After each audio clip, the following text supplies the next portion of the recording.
भैंस फंसी हुई है पानी के अंदर, 3 घंटे हो गए हैं। भैंस को निकालने के लिए रेस्क्यू की टीम को बुलाया गया है निकल नहीं रही। और रेस्क्यू के एहलकार कोशिश कर रहे हैं भैंस को निकालने के लिए।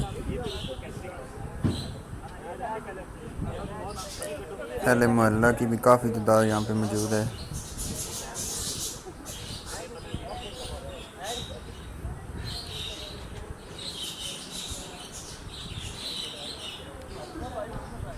तीन घंटे से फंसी हुई है भैंस।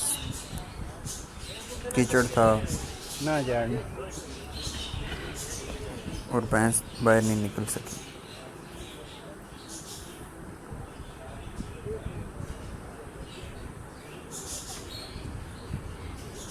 कोशिशें जारी हैं रेस्क्यू एहलकारों की।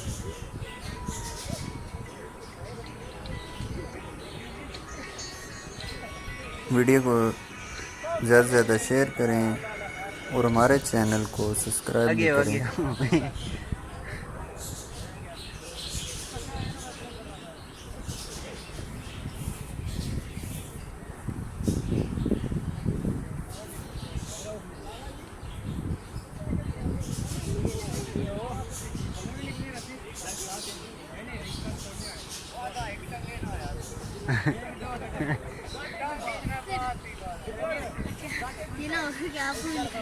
बस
पिछला पैर फंसिया है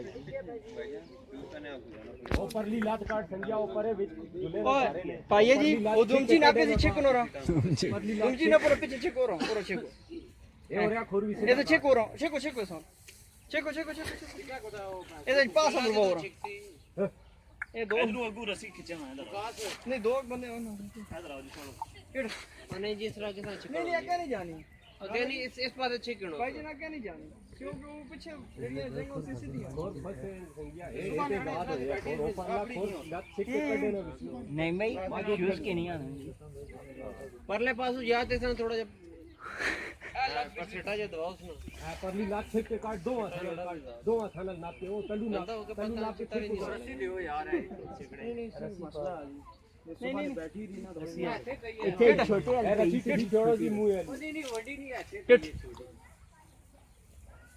ठीक है ना ने रस्सी छोटी है हां आधा का सिर्फ काट है करो छोड़ो उधर नहीं उठी तक शेरे ही फंसी थे शेरे फंसी सारी कर जाम हो गया उसमें